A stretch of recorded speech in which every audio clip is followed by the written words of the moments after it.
Hey guys, my name's Hannah, and I know with all the coronavirus and things lately, we've all kind of been stuck inside and kind of going stir crazy. So I kind of just wanted to dive into a new series that I've been watching called Motherland Fort Salem, and specifically the lesbian relationship of Raelle and Scylla. I am a member of the LGBT community, so whenever I can find a couple on a show that is actually somewhat good, I like to talk about it. I haven't actually been that interested in a couple since Clark and Lex on the 100, but we all know how that turned out, so I ain't even gonna get into it right now. If you're wondering, yes, that is a Demogorgon from Stranger Things behind me that is probably glaring at you through the screen.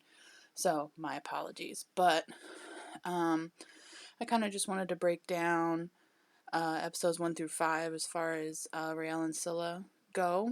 I was kind of considering maybe reviewing each episode one by one, but you guys have to let me know what you think about that specifically. Also, if I look to the sides, I did take notes, so I'm just looking at my notes. Okay, so episode 1 with them was quite interesting. It's the first time they're meeting. Thought it was quite cute because they're kind of challenging each other as far as like, shouldn't you be in training? Shouldn't you? They're both very not into authority, as we can see how they handle that. Um, I also think it kind of, with their interactions, I think it kind of eventually surprised Scylla how much she was kind of enjoying being around Raelle, because I think when she first kissed her, she didn't intend for it to be initiated so hard back, which, by the way, was cute as hate. And I think she was very surprised. Um, However, unfortunately, we do learn in the first episode that Scylla is a member of the Spree, which is the, I guess you could say, evil counterpart to the so called good military group that they are in. Um, I don't quite know where I stand on that as far as, General Adler and her motives and things. But we definitely do know who the bad person is, per se, right now. Um, so we learn at the end of the episode, when she lights her hair on fire, she is part of the spree. But I will say she did look cute as hell with her hair on fire, and I don't understand how that is humanly possible. But it happens. As far as episode 2, um, I've kind of got like from, well, both of them, but also from Scylla, that she did enjoy kind of being around Raelle, because I don't really think she has gotten that companionship that she enjoyed necessarily. Um, so I got that sense from her. However, I also got the sense that she's also just trying to keep Raelle around her to kind of bring her in to the world that she eventually wants to pull her into. Um, and I kind of feel like Raelle was a little bit puppy dog like, kind of seeking her out a lot of the time. However, it was cute. Like, she'd be nervous around the unit or nervous around her when they're talking. Um, it's very cute. It's very kind of how you would be if you really do like someone. And I feel like their chemistry is fantastic. I have no complaints about that. So I was very happy to see that, at least, because a lot of times, even with heterosexual uh, couples, you can tell that the chemistry is just not there. So it's nice when you can actually feel the chemistry and you can kind of get the sense that the actors do work well together. Um, so I was kind of like feeling it, and then at the end, I feel like Scylla was still a little bit cocky in the sense of, hey, I got this girl to like me, and hey, I want to get out of here, that type of thing. But I also have a sense that she really doesn't understand what she's involved in, unfortunately. And I'm hoping that we learn a little bit more about her backstory and how she got involved. I personally feel that she was probably very vulnerable, and easily manipulated. So we'll see. I mean, yeah, she did really horrible things, but I'm just curious to see what would put her to that point of thinking that that's correct. Uh, so I think we are going to get into her backstory a little bit more in the coming episodes. So I am very interested in that. So, okay. As far as episode 3, thought it was really cute. They had a lot more, like, physical interactions, hand touching, face touching, that type of thing. But this is when the ex-boyfriend first gets involved, and you could tell that Scylla's immediately panicked. She's very panicked this episode and the next episode. And I think she's kind of starting to, I don't know how I'm supposed to keep my life straight with him and Raelle and the spree. So I think she's kind of ungluing a little bit, and she doesn't quite know what to do because I think she does really like being around Raelle, and she's very confused by what she's feeling because I think she just initially thought of it as this is a job. But now I think she feels very threatened that it could all go away. And I mean, like, losing Raelle, but also being in a lot of trouble with the spree. I could also tell when she was kind of opening up about her family and how they were Dodgers, which I actually do think is true. And I do think her family was killed. However, I do think she left certain things out that we have not yet learned, that I'm hoping we will learn. She kind of manipulated the truth a little bit there, I feel. However, I do think that when she is, talking about herself to Raelle, I feel like she is being genuine about it, and I think she's a little concerned that she's saying too much, but I don't think she can really stop herself from doing it. I think it's just the natural flow of their relationship. And I think it's kind of cracking her a little bit, because she's not quite sure how to feel about it. So, as far as the whole, I'm gonna send my ex-boyfriend to his, demise. I didn't exactly appreciate that from her. However, I think she was extremely, extremely panicked. And I feel like she would have rather sent him to his death than get in trouble with the spree. Because as we see in the next episode, they don't exactly play around. I could tell she was extremely conflicted about doing it. But ultimately, she made that decision. And I feel like that's one of the... Not that she hasn't done bad things. She's part of the spree. I think she was a part of the, initial mass, suicide at the beginning. But we didn't actually see her do anything negative. And I feel like this is really the first time we really see her do something negative where we're kind of like, girl, like, you got some problems. You got some screws loose.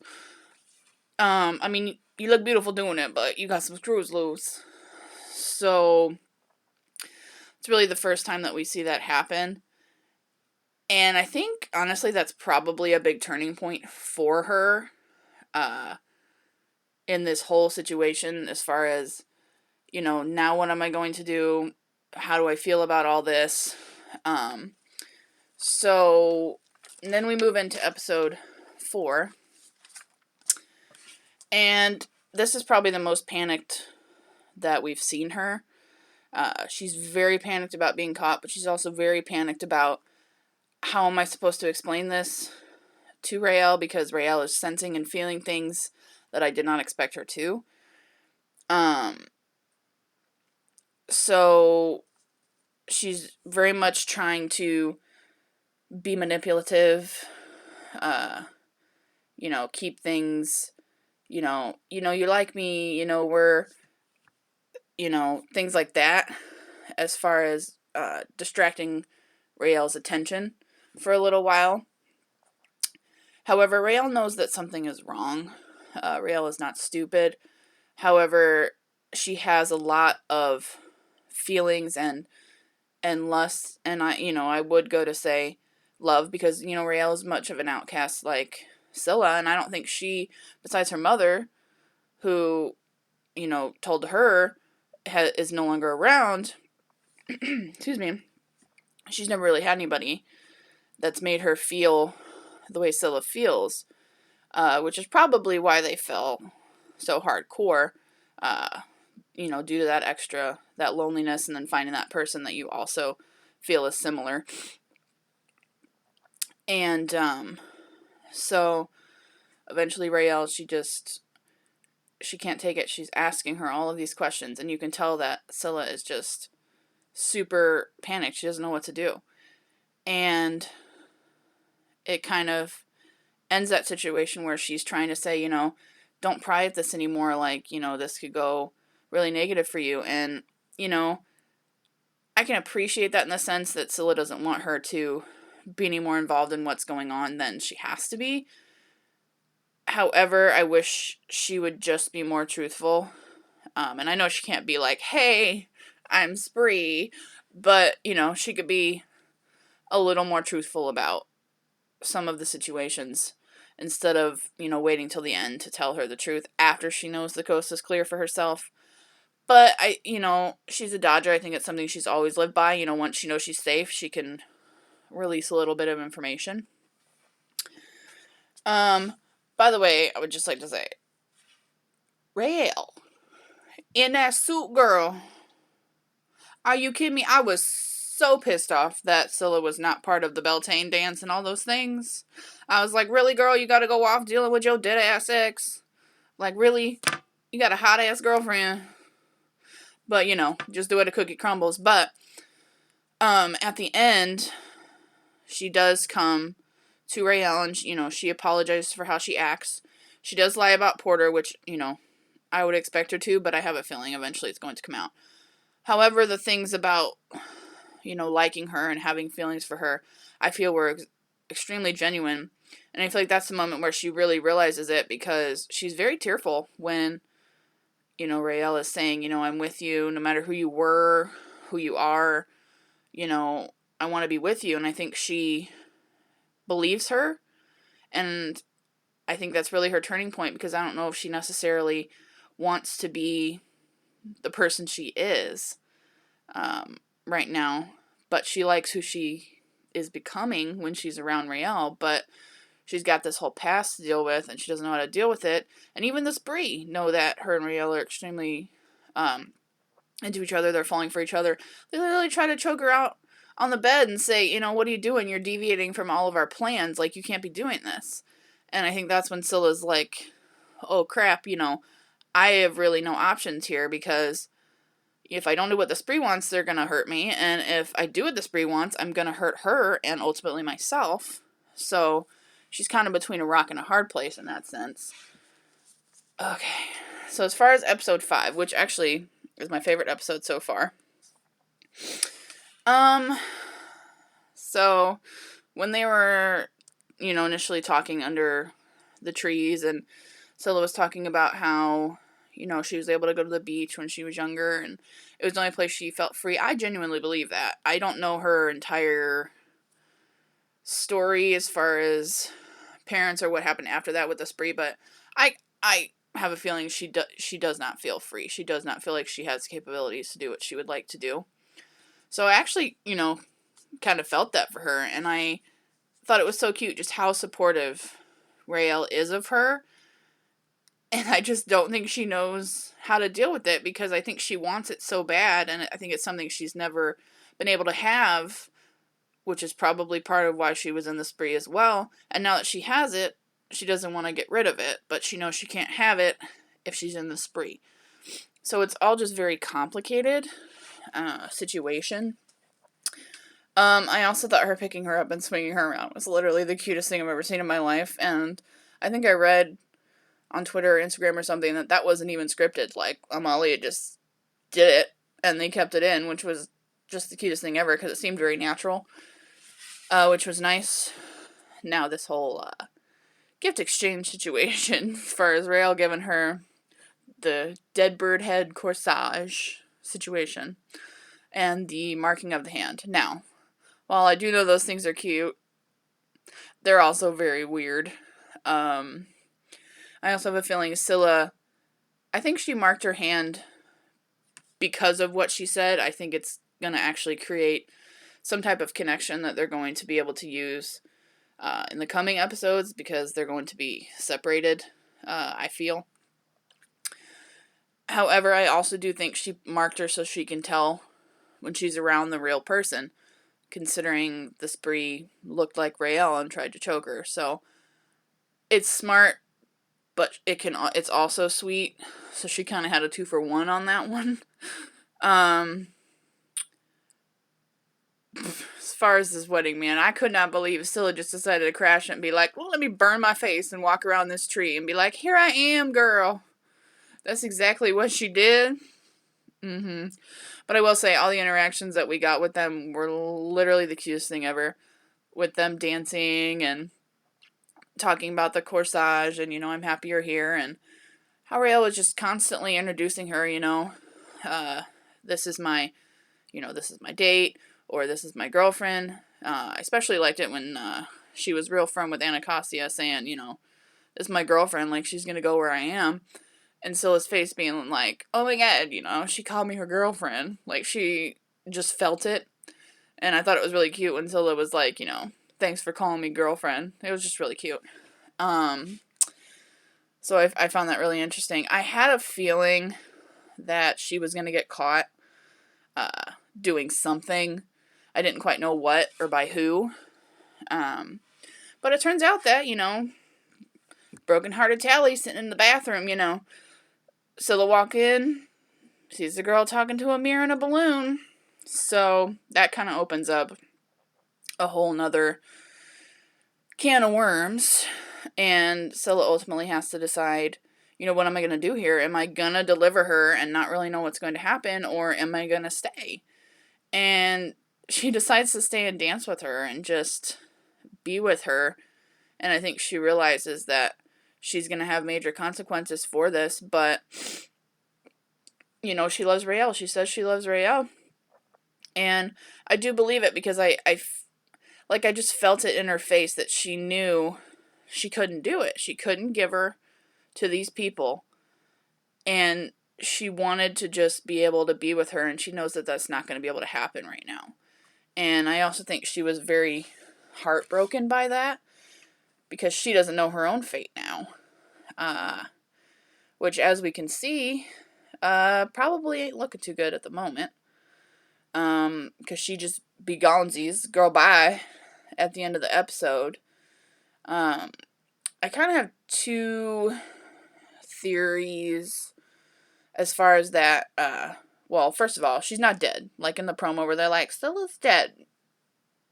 Scylla not dead. Okay? She's like one of the best characters on that damn show. She not dead. Plus, like, within the trailers and the promos and, like, all the descriptions of the episodes, like, she's still there. So, my first theory is she got taken by the spree, is my first theory, number one. And she's going to be kept away and punished and things like that. However, my second theory, which is the one that I believe the most, is Anacostia took her. Because Anacostia was the only other one that was made aware that Tally believed that she was spree.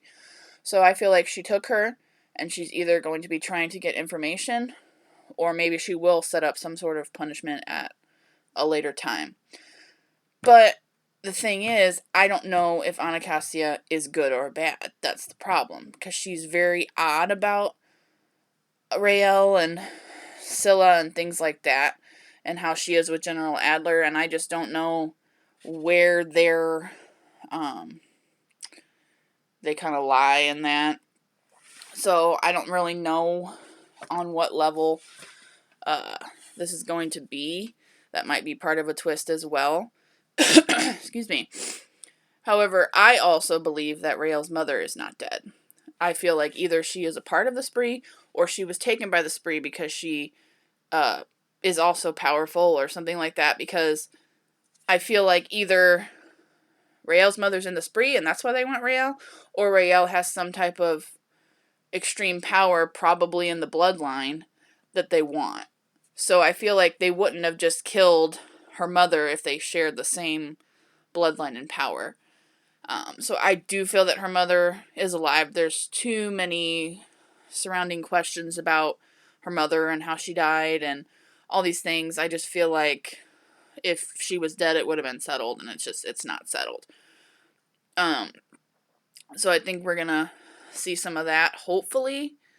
I'm just praying for a reunion of Raelle and Scylla at some point, because these girls gotta talk about their relationship and the issues. Scylla needs to be like, listen, honey, I did X, Y, Z, Z, Z, Z, Z, but I love you. And Raelle needs to go through all her emotions and, oh my god, you're spree, and all these things. And then she'll understand, because Raelle is actually very emotional and understanding. And I'm hoping that there could maybe be some type of resolve. I'm not saying they're going to be together and all lovey-dovey at the end of the season, but, maybe some common ground, some understanding of, this is why I did this, or this is why you're doing that. I can only hope. I'm a little worried that they're not really going to have any more reactions, because they are separated now, and they gave us so much in these first 5 episodes, which I'm very grateful for. But I want some more. So I'm hoping that we're going to get some more as it goes on. And I have a feeling that eventually Tally is going to spill the beans, because I don't think she cannot tell her for very long, because Tally is a genuine person. And she doesn't want to be a liar, and she doesn't want to hurt people, but she also follows very blindly. So I don't know what is going to transpire with that, but I have a feeling Raelle's going to be real mad. And from the looks of the promo, she's losing her mind next week. Tripping out on all this stuff, trying to connect with Scylla. It looks like she, drowned in the water or something. I'm like, you trying to take a swim or something? You gotta be careful. And then her with the weird alien wall thing, I'm like, who is that? Or what is that? I'm just fearful that Raelle's going to get it manipulated by the spree because of Scylla not being there. I'm not saying Scylla's doing it. I'm saying that they might manipulate her feelings because she is so upset, to eventually maybe be a part of something. I don't know. Like I said, a lot of people's motives are kind of unclear right now. And I'd like for them to be brought up, so we can kind of get further analysis on that and figure out what is actually going on. But as far as the couple in general, I think they're great. I think they have great chemistry. I think they both individually are very interesting. I think together they're fantastic. Their chemistry is fantastic. I know that this is kind of this alternate universe, so some things can kind of go by the wayside.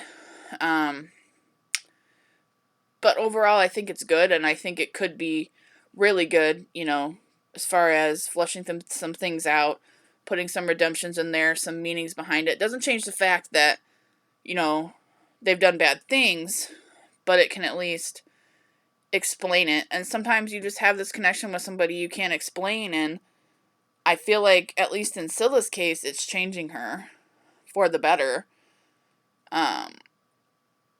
And, let's be real, we all kind of like that good evil girl every now and then.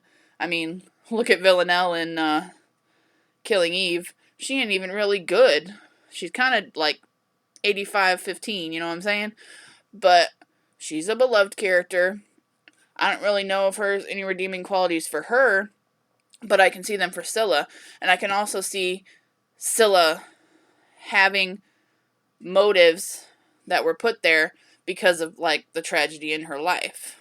And I think that's going to get explored a little bit more. I think her past, things like that would be fantastic, because I really want to know the psychology behind, how are you driven to be a part of something like this? Something has to happen in order to do that. So I'm really enjoying the series. I'd like to know what you guys are thinking of it, and this couple in particular. let me know if you guys want me to do like individual episode reviews, or maybe talk a little bit more in depth about any of the relationships or the characters. I'm willing to do that too. Also, let me know of any really good LGBT couples in any shows right now that you're watching. I'd love to know. I'm always interested in finding new shows and new couples. So just leave me a comment. My name's Hannah. It was great talking with you guys, and I'll see you next time.